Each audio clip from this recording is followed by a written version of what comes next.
It's the Kyle Hyman Show on Redeemer Radio. This is Kyle Hyman, and joining us to talk about a great resource to help you get more out of Advent. It's called Rejoice, Advent Meditations with Mary, is the author of it, Father Mark Toups. Thanks for being here, Father Mark. You got it. It's good to be with you. What would be your favorite liturgical season?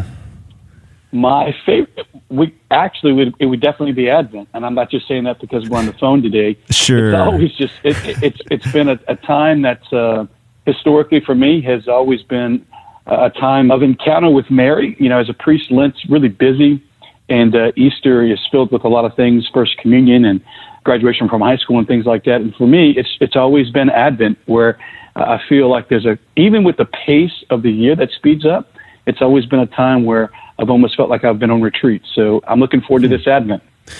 Do you have a favorite Advent tradition? Well, when I was a kid, it would be fighting with my brothers and sisters over who was going to blow out the Advent candle. But since I'm matured in life a little bit, I wouldn't be fighting over the Advent candle anymore. For me, I have just taken more time to pray, to be honest with you, for the last several years of my life, especially since I've encountered just a relationship with Mary that is different from me. The last several years, I've been able to encounter her and Joseph in different ways. So, to be honest with you, for Advent traditions, for me, it's just a little bit more time of prayer. I usually try to pray a little bit more at night before the day kind of wraps up, and it's yielded a lot of fruit. And I think that's why Advent is my favorite liturgical season. Well, and I think you mentioned Lent, and we think of Lent as a very solemn and very different from Easter, but I feel like Advent kind of gets, it's like a kind of Christmas light or Christmas-ish. So in what ways are Lent and Advent similar, and in what ways might they be different? Well, I think they are obviously times of preparation. So, as we are looking at Lent through the lens of Holy Week and Easter, and as we're looking at Advent through the lens of Christmas, they're both times where we are preparing.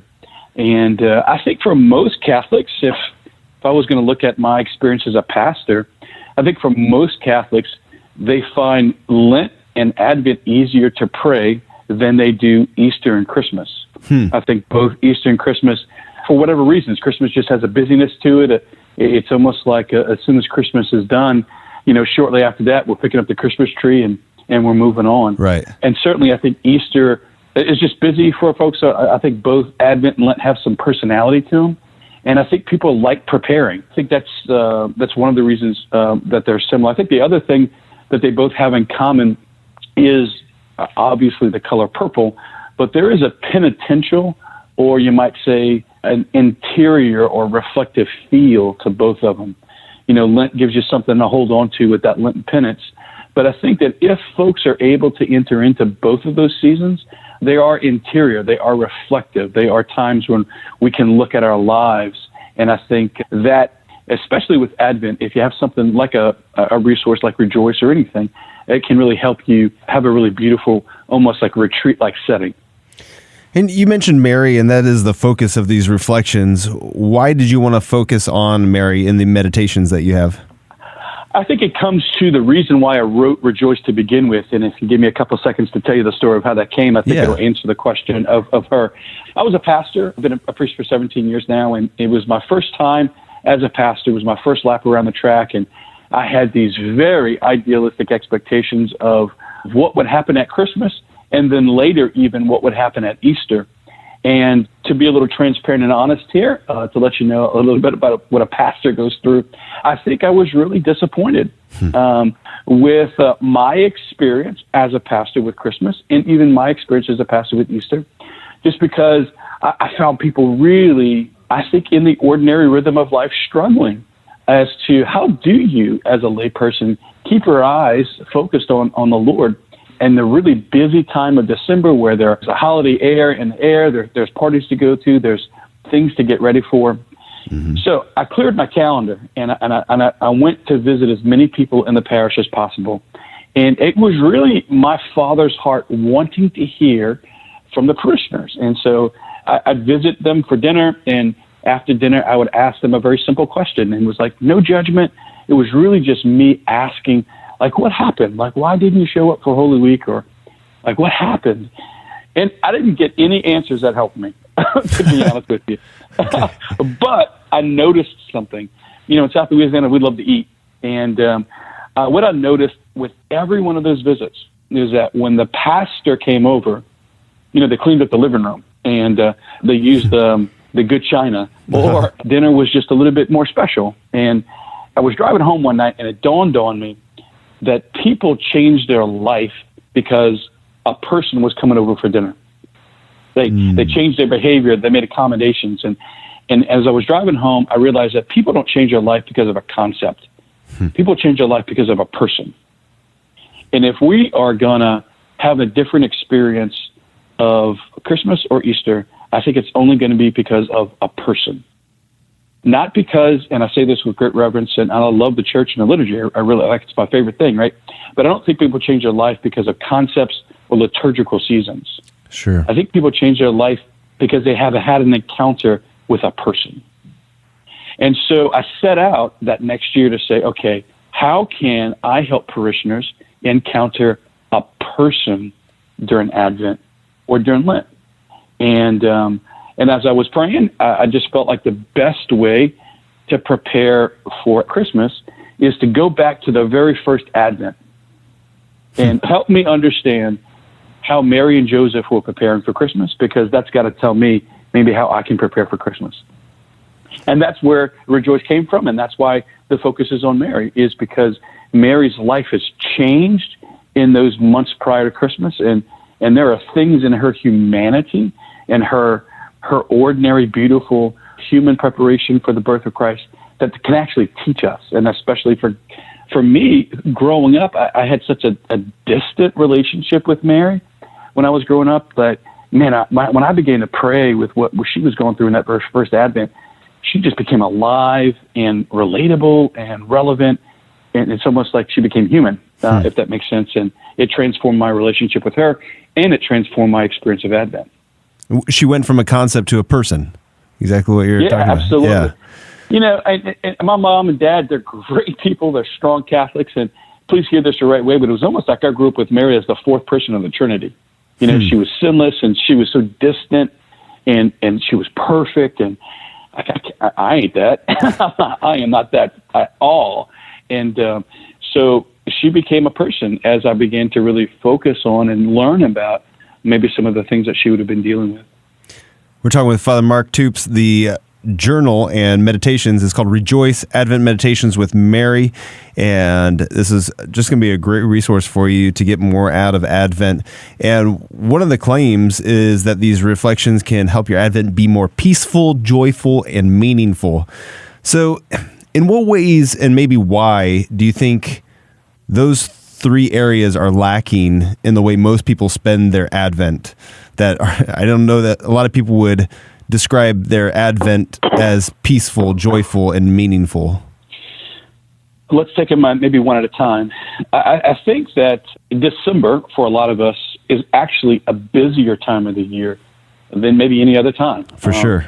We're getting ready for things. I mean, even right now, as we're talking today with the holiday season right ahead of us, and you know, Thanksgiving and Christmas together there. You're going to go visit somewhere. You're going to go somewhere. You're going to host people at your house. There's a lot of stress, I think, within families around finances. And there's also a stress because you have to make decisions of where you're going and who you're going to see. And that requires a little bit of give and take. And even though everything that we hear in the music and in the decorations is about peace, gosh, it can be actually a lot of stress for families and for folks who are on the journey. And so at a time of year when we're celebrating peace, you might say, I find as I listen to people, there's actually more stress. Right. It's quiet, it's hidden, it's cloaked, you might say, or it's packaged around beautiful things like visiting for the holidays. But I think that if we have somebody to look at rather than all the details, if we can cast our attention on the Mary, who's on her way to Bethlehem, right? She's on a journey too. She's got lots of questions in her heart about where she's going to stay and what's going to happen when she gets there.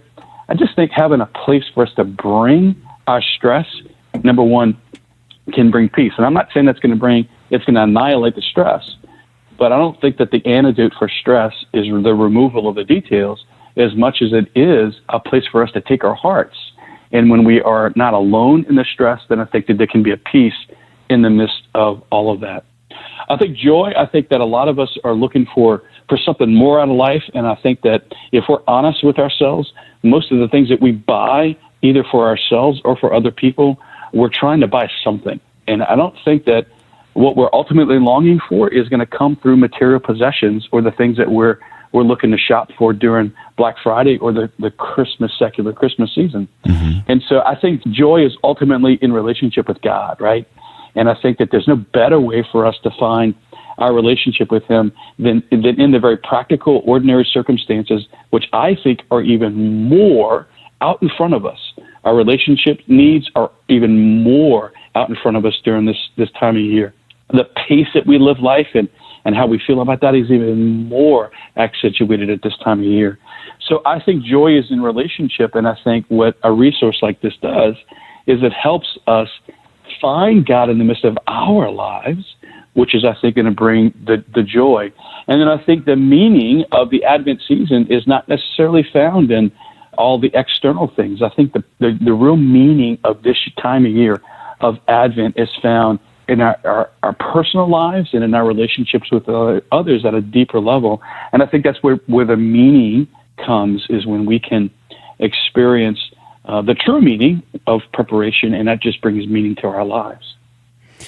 And in your guide, you break down each day into a word, reflection, psalm, reading, and a prompt. Can you explain those steps and how you hope that helps people get more out of Advent? Yeah, the resource is designed for ordinary people in ordinary lives. You know, we're all busy, and I think it would be great if we had time to spend an hour a day before the Blessed Sacrament, but most people don't. So each meditation that I give you during the Advent season it can be read in like 4 or 5 minutes. They're really short meditations, and they are centered on what would Mary have been experiencing at this stage of Advent, or what would have been happening in her life at this time. And so as we are looking at Mary with these really short reflections, I think most people that I've talked to in the past who have used the resource usually do it either in the morning or at lunch. And then by summarizing the meditation in one word, you've got one thing that you can kind of mull over throughout the whole day.